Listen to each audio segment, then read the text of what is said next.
అందరికీ నమస్కారం. నేను మీ చిలకమర్తి ప్రభాకర్ చక్రవర్తి శర్మ. మనకి వైశాఖ మాసం చాలా విశేషమైనటువంటి మాసం. అలాంటి వైశాఖ మాసంలో అక్షయ తృతీయ చాలా ప్రాధాన్యమైనటువంటి రోజు. జ్యోతిష్ శాస్త్ర ప్రకారం సంవత్సరంలో 3.5 రోజులు చాలా విశేషమైనవిగా చెప్పబడ్డాయి.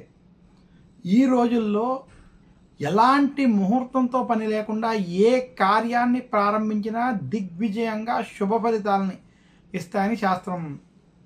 అటువంటి వాటిలో మొట్టమొదటిది చైత్రమాస శుక్లపక్ష పాడ్యమి, అది ఉగాది రోజుగా.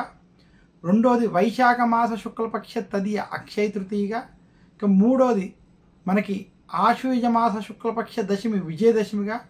ఇంకా ఆ అరరోజు ఏదైతే ఉన్నదో అది దీపావళి ముందు ఉన్నటువంటి నరక చతుర్దశి సమయంలో ఆ లక్ష్మీదేవి ఉండేటువంటి ఆ అరరోజు ఏదైతే ఉన్నదో సాయంత్రం సమయంలో ఈ 3.5 రోజుల్ని చాలా విశేషమైనటువంటి రోజుగా జ్యోతిష్ శాస్త్రం చెప్పబడింది. ఇంకా అక్షయ తృతీయ అంటే క్షయము కానటువంటిది.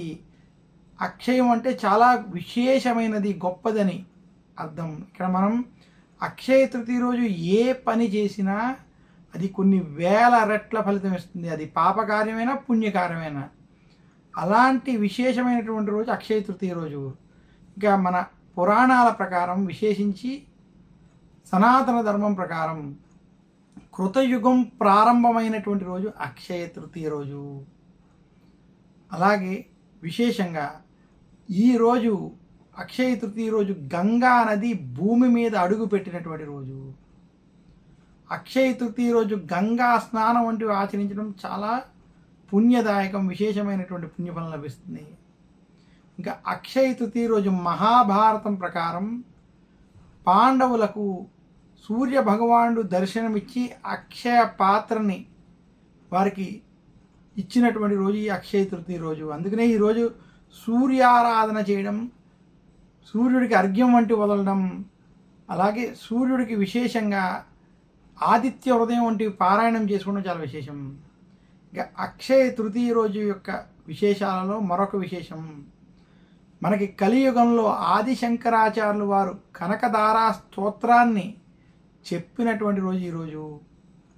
శివ పార్వతుల యొక్క అనుగ్రహం వలన, శివుడి యొక్క అనుగ్రహం చేత కుబేరుడికి లక్ష్మీ కటాక్షం కలిగి లక్ష్మీదేవితో స్థానం లభించినటువంటి రోజు ఈరోజు. అందుకనే ఈరోజు కుబేరుణ్ణి, లక్ష్మీదేవిని విశేషంగా పూజించడం, ఈరోజు కనకదారా స్తోత్రాన్ని పఠించుకోవాల్సినటువంటి రోజు.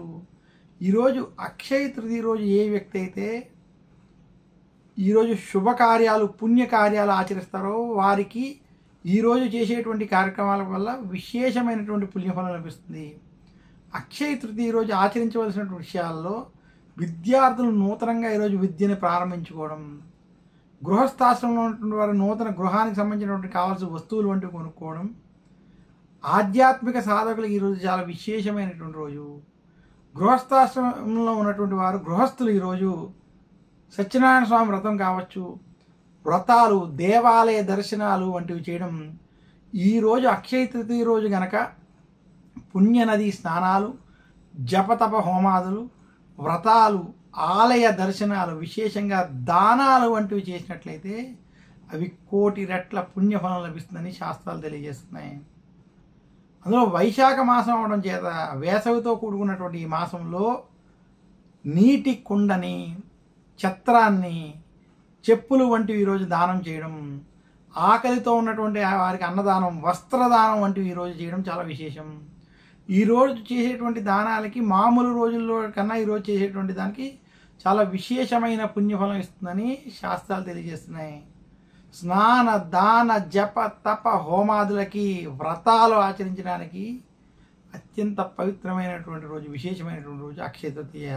ఈ కార్యక్రమాలు ఈరోజు ఆచరించడం చేత ఈ అక్షయ తృతీయ చాలా విశేషమైన పుణ్యఫలం లభిస్తుంది.